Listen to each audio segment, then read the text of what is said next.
오늘의 10분 말씀. 골로새서 3장 12절부터 4장 1절입니다. 그러므로 너희는 하나님이 택하사 거룩하고 사랑받는 자처럼 긍휼과 자비와 겸손과 온유와 오래 참음을 옷 입고. 골로새서 3장 전반부에서는 그리스도인들의 삶은 실질적으로 어떻게 살아야 하는지를 가르쳤습니다. 그 가르침은 크게 세 가지로 정리할 수 있습니다. 첫 번째, 다시 살아나신 예수님께 집중해야 합니다. 두 번째, 그래서 우리의 옛사람은 예수님과 함께 죽었습니다. 그리고 마지막 세 번째는 그러므로 예수님을 통해 새로운 사람이 되었다라고 말씀했습니다. 그리고 이어서 오늘 본문은 주님이 우리 가정의 주인됨을 사도 바울이 선포하게 됩니다. 왜 사도 바울은 교회의 주인이라는 것보다 예수님께서 집 안에 주인임을 더 강조했을까요? 그것은 두 가지 이유가 있습니다. 첫 번째는 그 당시 골로새 지역에는 로마의 헬레니즘적 사회 문화가 만연했습니다. 헬레니즘 법전에 보시게 되면 가정의 남자 가장이 주권자입니다. 하지만 사도 바울은 동일하게 주라는 단어를 사용하며 가정의 주인은 사람이 아닌 하나님 되심을 선포합니다. 그리고 사람은 서로 섬겨야 하는 상호적인 관계임을 가르치고 있습니다. 그리고 두 번째는 주님이 주인이라는 고백은 일상생활, 즉 특별히 가정에서 더 드러나야 함을 가르치고 있습니다. 오늘 본문을 통해 나는 내 가족들에게 주님이 나의 주인이라는 것을 드러내며 사는지를 점검해 보시길 바랍니다. 오늘 본문은 크게 두 부분으로 나눌 수 있습니다. 첫 번째, 새 사람이 되는 것이 무엇인지를 말하고 있습니다. 그리고 두 번째, 집안의 주인은 예수님이 되심을 선포합니다. 첫 번째 부분은 12절서부터 17절까지 새 사람이 되는 것이 무엇인지를 조금 더 자세하게 가르치고 있습니다. 크게 두 가지로 말하고 있는데요. 첫 번째는 새로운 사람은 예수님의 십자가 사랑에 뿌리를 둔다라고 말하고 있습니다. 그리고 두 번째는 하나님께 감사하며 그분의 주권을 인정하는 것이 새로운 사람이 된다라고 말하고 있습니다.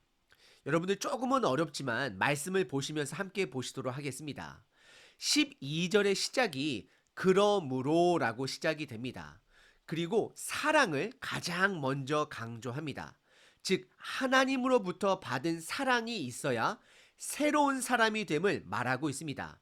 그래서 12절에 너희는 하나님이 택하사 거룩하고 사랑받는 자처럼 살아야 된다 말씀합니다. 그리고 그 사랑을 5가지 사랑의 덕목으로 나열하고 있습니다. 첫 번째는 긍휼, 두 번째 자비, 세 번째 겸손, 네 번째 온유와 마지막 5번째는 오래 참을 수 있어야 한다라고 말을 하고 있습니다. 그리고 실질적인 삶의 적용 부분은 13절에서 말하고 있습니다. 그것은 서로 용서할 줄 알아야 함을 말씀하고 있습니다.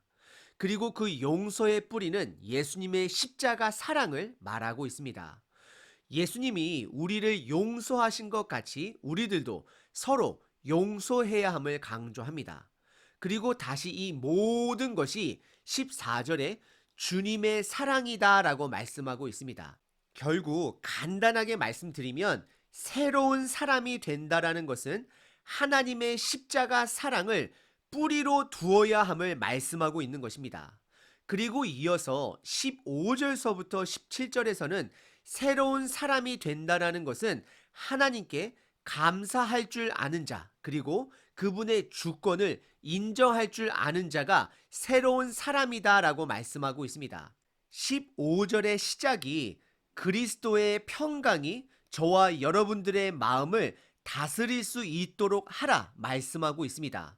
우리 삶 속에 수많은 관계로 부딪히며 마음이 요동칠 때가 있습니다. 그때마다 그리스도의 평강의 마음이 우리의 요동치는 마음을 다스릴 수 있도록 해야 합니다. 제자들이 광풍이 몰아치는 배 안에서 예수님을 찾듯이 우리는 예수님을 찾음으로 평강을 찾아야 합니다. 그리고 15절에 그 평강이란 단어가 감사로 연결이 됩니다. 마음에 그리스도의 평강을 담을 수 있는 자는 그 마음이 감사로 연결됨을 말씀하고 있습니다.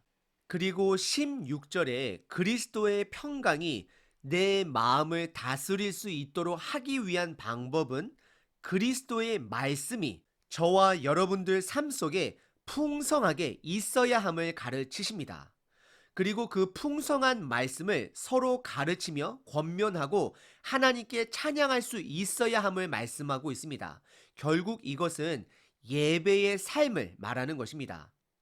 그리고 그 예배의 삶을 살 수 있는 자는 17절에 하나님의 주권을 인정하는 자가 됨을 말씀하고 있습니다. 다시 한번 간단하게 정리해 보면 새로운 사람이 되는 것은 평강의 마음이 감사로 연결이 되며 그 감사는 우리의 삶의 예배로 연결이 되고 그 예배는 결국 주님의 주권을 인정하는 삶이 됨을 말하고 있습니다. 17절입니다. 또 무엇을 하든지 말에나 일에나 다 주 예수의 이름으로 하고 그를 힘입어 하나님 아버지께 감사하라 말씀합니다. 오늘 본문의 첫 번째 부분은 새 사람은 예수님의 십자가 사랑이 뿌리가 되어 서로 용서할 줄 아는 자이고 서로 예배드림으로 하나님의 주권을 인정하는 자임을 말씀하고 있습니다. 그리고 이어지는 오늘 본문의 두 번째 부분은 바로 이어서 하나님을 주인으로 모시는 삶은 일상생활, 특별히 가정에서 더 드러나야 함을 가르치십니다. 오늘 본문의 두 번째 부분은 3장 18절서부터 4장 1절까지의 말씀입니다. 특별히 오늘 본문의 두 번째 부분의 배경은 다음과 같습니다. 골로새 지역 사람들은 로마의 헬레니즘 문화로 인하여 그들의 가정의 주인은 그 가정의 남자 가장이 주권자임을 순응하는 시대에 살아가고 있었습니다. 하지만 사도 바울은 집안의 주인은 사람이 아닌 하나님이 되어야 함을 가르치고 있습니다. 그 당시 집안에서는 남편, 아내, 자녀, 종들이 있었습니다. 그래서 사도 바울은 그 관계들을 세 쌍으로 묶어서 설명하고 있습니다. 첫 번째는 아내와 남편 사이, 두 번째는 자녀와 부모 사이, 세 번째는 종과 주인 사이를 드러내고 있습니다. 반드시 저와 여러분들이 기억해야 하는 것은 이 세 쌍으로 묶인 관계 설명은 하나하나로 이해하기보다는 큰 그림을 갖고 이해하셔야 합니다. 그 큰 그림은 바로 집안의 주인은 사람이 아닌 하나님이심을 사도 바울이 선포하고 있는 것입니다.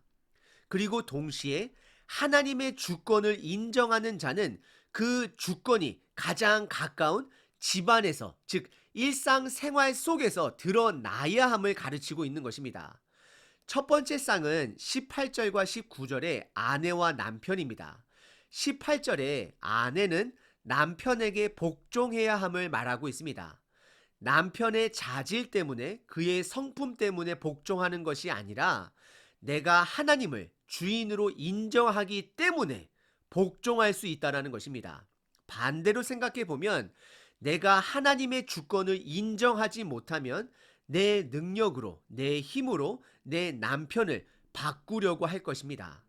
하지만 하나님의 주권을 인정할 때 하나님의 주권을 신뢰하기 때문에 남편에게 복종할 수 있는 것입니다. 그리고 19절에 남편은 아내를 사랑하며 괴롭게 하지 말라 말씀하십니다. 이것은 그 당시 막강한 힘을 가진 남편의 권력을 사랑해야 하는 섬김의 책임으로 바꾸고 있는 것입니다. 남편 권력 중심에서 아내를 섬겨야 하는 중심으로 바꾸고 있는 것입니다. 사랑이라는 단어는 희생, 섬김, 그리고 책임이 따르는 단어입니다. 이것은 예수님이 우리들에게 보여주신 사랑인 것입니다. 예수님은 우리를 위해 희생하셨고 섬기셨고 지금까지도 신실하게 약속을 지켜주시고 계십니다. 남편은 아내를 위해 희생할 줄 알아야 합니다. 섬길 줄 알아야 합니다. 그리고 신실하게 사랑의 책임을 질 줄 알아야 합니다. 여기서 말하는 책임은 의무적인 책임보다는 사랑에 뿌리를 둔 책임을 말하고 있는 것입니다. 그리고 남편이 예수님을 주인으로 여길 때에 그 사랑의 책임이 감당되어지는 것입니다. 그리고 두 번째 쌍은 20절과 21절에 부모와 자녀를 묻고 있습니다. 20절에 자녀들은 모든 일에 부모에게 순종하라 말씀을 하고 이것은 주 안에서 기쁘게 하는 것이다 라고 말씀합니다. 이것은 10계명 중 다섯 번째 계명이기도 합니다. 자녀가 예수님의 말씀을 주권으로 인정할 때 그분의 명령인 부모님께 순종하라는 것 또한 순종으로 가능해지는 것입니다. 자녀는 부모님께 순종함으로 하나님의 주권을 인정하게 되는 것입니다. 그리고 21절에 아비들은 자녀들을 노엽게 하지 말라 명령하고 있습니다. 여기서 아버지는 부모를 상징하는 단어이지만 사도 바울은 부모보다는 일부러 아버지라는 단어를 사용하며 그 당시 헬레니즘 문화를 드러내고 있는 것입니다. 예를 들어 아리스토텔레스는 아버지를 왕의 권위를 가진 왕에 비유했습니다. 헬레니즘은 아버지의 권력에 초점을 갖고 있다라면 예수님을 주인으로 인정하는 아버지는 자식이라 할지라도 그를 인격적으로 대해 주어야 함을 말씀하고 있습니다. 다른 각도로 이야기를 하자면 그 당시 아버지가 상당한 권력을 가졌다 할지라도 자녀 입장에서 내 입장이 아닌 하나님의 주권을 인정함으로 자녀 입장에서 생각해야 함을 말하는 것입니다. 자녀는 자녀대로 부모는 부모대로 예수님을 주인으로 인정함으로 서로 상호적으로 사랑해야 함을 강조하고 있는 것입니다. 그리고 마지막 세 번째 쌍으로는 3장 22절서부터 4장 1절까지 종과 주인의 사이를 말하고 있습니다. 우선 22절에 다음과 같이 말하고 있습니다. 종들아 모든 일에 육신의 상전에게 순종하되 사람을 기쁘게 하는 자와 같이 눈가림만 하지 말고 오직 주를 두려워하여 성실한 마음으로 하라라고 말씀하고 있습니다. 사도 바울은 종들에게 사람에게 잘 보이기 위해 사는 종이 아닌 하나님을 주인으로 여기고 사람보다 하나님을 더 두려워할 줄 아는 종이 되어야 함을 말하고 있습니다. 그리고 23절에 종의 신분이라 할지라도 사람들에게 인간에게 매이는 종의 삶이 아닌 예수님을 주인으로 여기는 삶을 살아야 함을 강조하고 있는 것입니다. 23절입니다. 무슨 일을 하든지 마음을 다하여 주께 하듯 하고 사람에게 하듯 하지 말라라고 말씀합니다. 빌레몬서에서 등장하는 빌레몬의 종 오네시모가 기억이 납니다. 그는 예수님을 주인으로 여김으로 도망 나온 주인에게 빌레몬에게 다시 돌아갑니다. 이것은 종인 오네시모가 하나님을 주인으로 여기는 삶을 보여주고 있는 것입니다. 그리고 4장 1절에서는 주인을 상전이라 표현하며 그들의 종들을 공평하게 의롭게 베풀어야 할 것을 말씀하고 있습니다. 그 근거는 그들의 상전은 바로 사람이 아닌 하나님이 되기 때문이다 라고 말하는 것입니다. 결국 주인이나 종이나 하나님을 주인으로 인정함으로 서로 상호적으로 최선을 다해 섬겨야 함을 강조합니다. 오늘 본문의 두 번째 부분은 헬레니즘 사회 속에 살아가는 그리스도인들에게 하나님의 주권을 인정함으로 천국 시민답게 살아가야 함을 말씀하고 있는 것입니다. 오늘 본문은 새 사람의 뿌리는 사랑임을 강조했습니다. 그리고 평강이 감사를 불러오고 감사가 삶의 예배로 이어지고 그것이 하나님의 주권을 인정하는 삶으로 이어져야 함을 가르치고 있습니다. 그리고 그 당시 한 집안에 최고의 권력을 가진 사람은 남자 가장이 아니라 예수님을 주인으로 여김으로 서로의 입장에서 사랑하고 섬겨야 함을 사도 바울은 가르쳤습니다. 그 실질적인 예로 세 쌍의 관계를 통해 말씀하셨습니다. 결국 예수님이 내 삶의 주인이라는 것은 일상생활적인 가정에서 먼저 드러나야 함을 가르치고 있는 것입니다. 다르게 말하자면 저와 여러분들을 통해 예수님이 나의 삶의 주인이라는 것을 내 가족들에게 먼저 드러낼 수 있어야 하는 것입니다. 아버지를 통해 예수님의 주인됨을 자녀들이, 아내가 볼 수 있어야 하고, 어머니를 통해 자녀를 통해서, 또 종의 모습을 통해서도 예수님의 주인됨이 드러나야 하는 것입니다. 그런 가족은 주인 되신 예수님을 드러나게 하는 가족이 될 것입니다. 오늘 하루 나를 통해 내 가족들에게 예수님의 주인됨을 드러내시는 하루 되시길 기도합니다.